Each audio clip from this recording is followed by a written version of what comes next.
there are creatures living in outer space.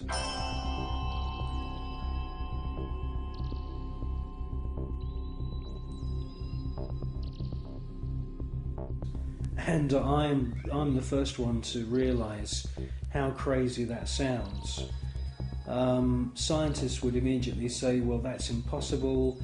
There's ultraviolet radiation in space. Without having a craft around you, you'll die. Well, all I can say is that these, I call them space serpents, they do exist.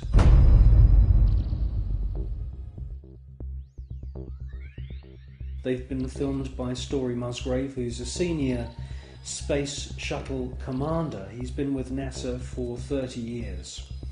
He's seen one of these space serpents on 2 occasions. He's filmed it on 1 occasion.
They've also been filmed from the ground, flying around in the upper atmosphere. Now, quite frankly, we don't know anything about the life cycle of these creatures, but they do fit in with the descriptions of other kinds of critters, other strange looking creatures that astronauts from the very early days of NASA have reported. I suspect that they use some form of photosynthesis, and I suspect that they hydrate themselves by flying in the upper atmosphere of planets. One important thing I must say though about these space serpents is that there are about 7 or 8 very, very important ancient sites, temple sites on planet Earth, most notably in Mexico. And these temples are dedicated to the memory of flying serpents. And this is what we see in this footage, is flying serpents. There also seems to be a very interesting relationship between the flying serpent and these small luminous spheres.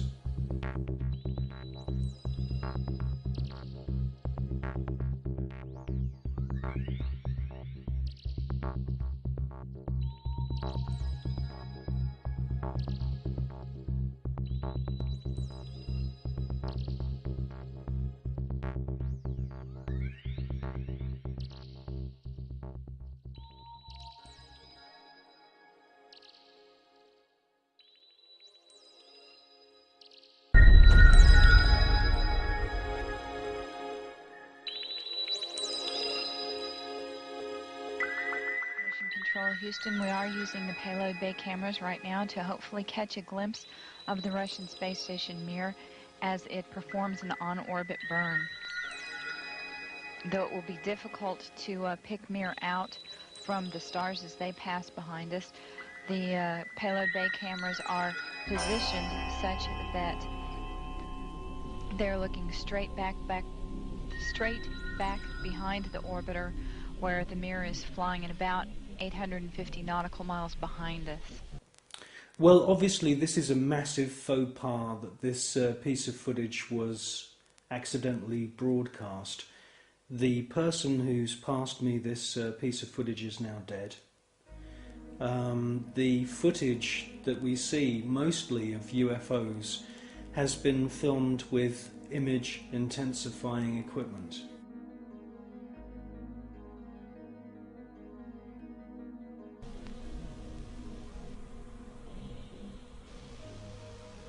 No joy from here. Sorry. Hope it was a good one though for our friends. Thank you, sir. We could not see it here either. We'll wait 2 or 3 more minutes till sunrise, and then at that time give you a go for KU stow. We're at a mission lapse time of 7 days, 13 hours, and 17 minutes. This is Mission Control, Houston.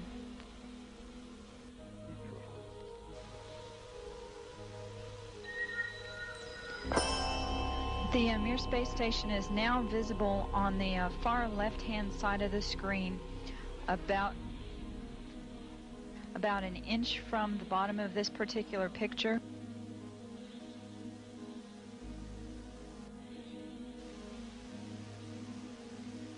Okay, the Mir space station is the small flashing light in the center, about an inch from Camera Charlie on a monitor. the left-hand side of the screen. It's slowly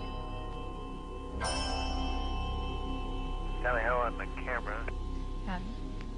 it is slowly moving closer to the left-hand side, and has a very light flashing to it. We think on the middle of the screen, way to the left-hand side.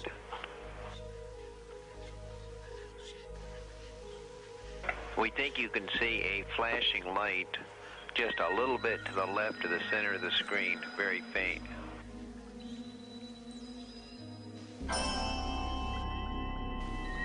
Yeah, we do see something flashing visually, but we're not sure that might be.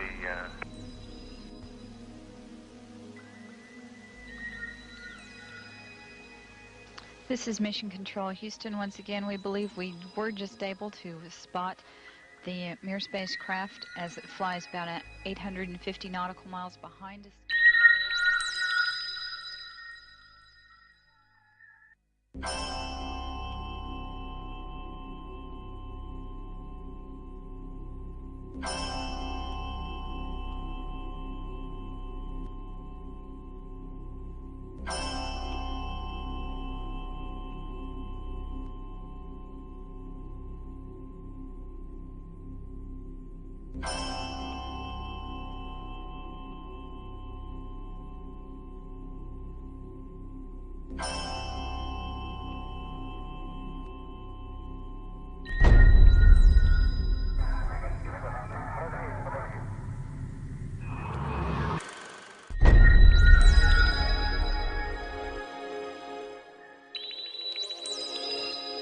Yes, STS-80 was a very, very strange space shuttle mission. What we see is a lot of activity. It can't all be put down to natural phenomena.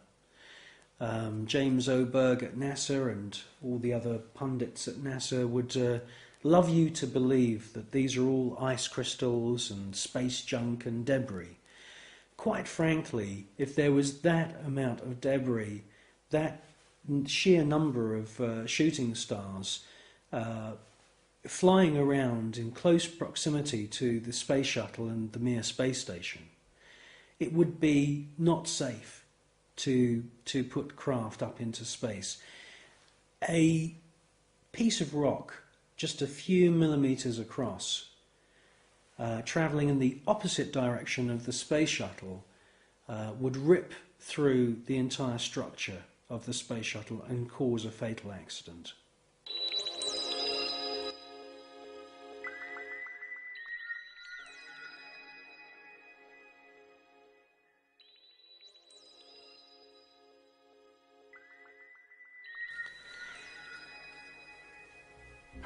Well, people always say to me, you know, if there's extraterrestrials and if there's UFOs, why don't they make themselves known to us publicly? Well, I think with the space shuttle mission STS-80, that's exactly what they did do. You see objects which are out of focus, or they are transparent in some kind of way. And the first one comes from behind the space shuttle, comes into the field of view, and they make their way to the upper atmosphere. That's at least what it looks like. It's joined by many others, and you get a kind of rough circular formation appearing.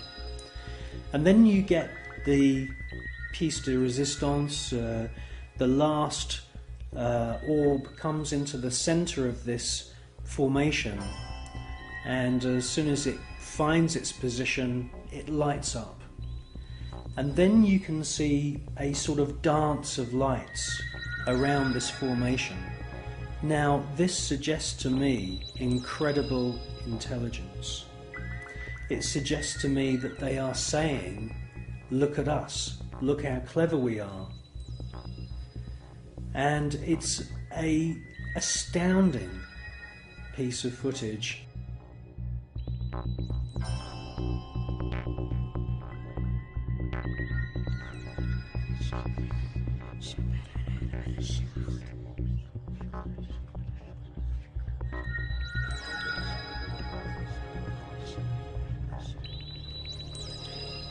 These extraterrestrial craft are attracted to thunderstorms, and many times we see lightning on the surface of the planet or in the atmosphere of planet Earth.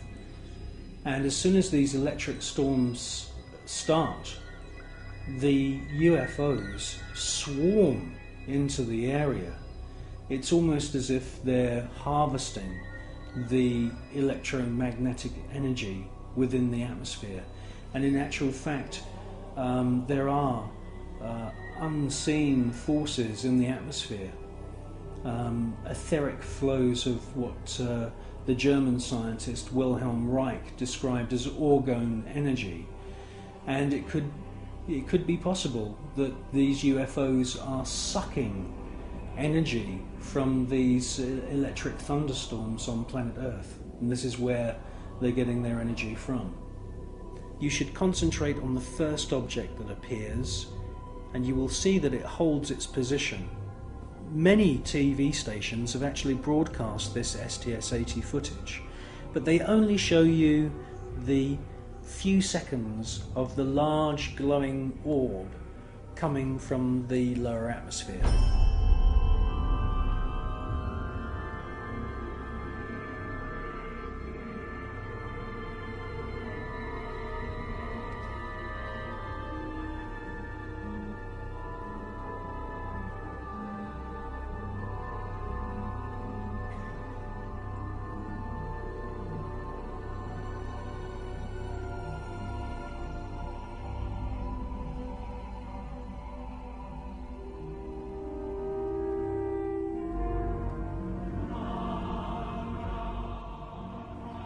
The cameraman who's operating the space shuttle camera is fully aware that the first object has held its position, and after the large orb has ascended from the lower atmosphere and the shuttle is moving away from the scene,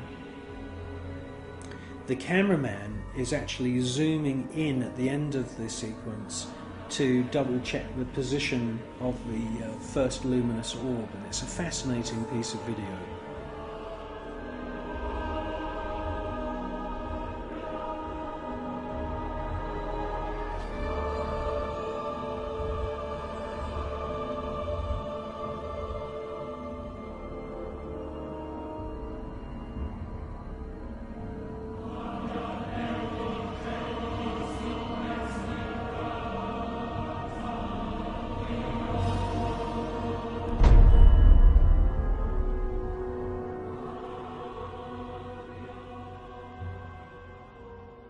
A few years ago there was an astounding book published. It's called The Day After Roswell, and it's written by a gentleman called Philip Corso, who's now dead. He had a military career that lasted more than 20 years, and during that time he served at the White House, and then he was a senior official at the Pentagon. And in this book, which is an astounding book, he clearly says that there is a war going on in space.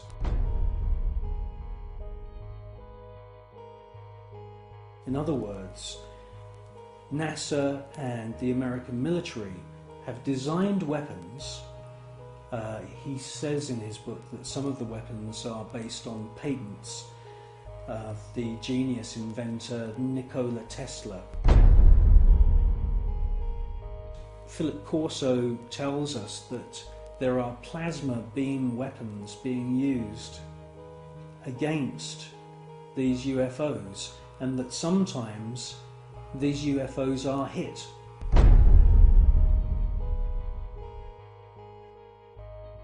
A special team then travel out to wherever it is in the world and collect the wreckage.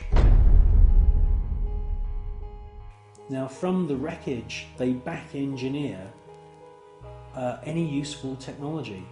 In his book, he clearly states that microchips, semiconductors, fiber optics, lasers, many other new metal alloys have all been back engineered from wreckage which they've collected from UFOs which have been shot down by the American government.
I believe that what we're seeing with the footage from Space Shuttle mission STS-48, that we are seeing several intelligently controlled extraterrestrial craft.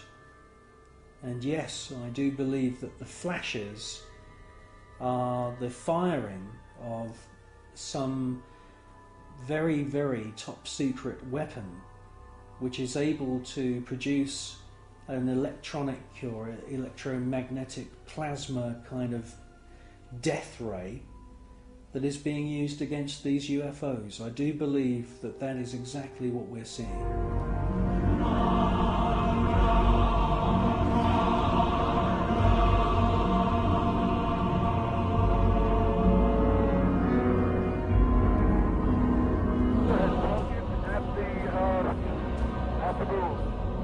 The tether has broken. It is going away from us. Get it on the TV. The tether has broken. Copy. Space Shuttle mission STS-75, the tether incident. A lot has been said about this incident. Personally, I feel that most of the objects that you see are actual individual parts of the tether, just floating around in space, and that they're out of focus. It's a fascinating piece of footage, and I wouldn't be surprised if there weren't, quite a few UFOs coming into the scene to check out our technology, just the same as they've done many times before. The crew can see the tether and see the satellite. It's beautiful.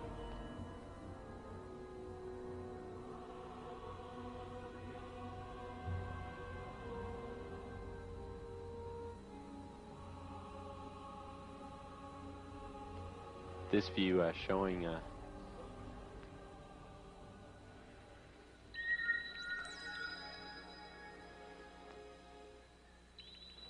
the satellite. Again, just moving into sunrise. 81 nautical miles now from Columbia.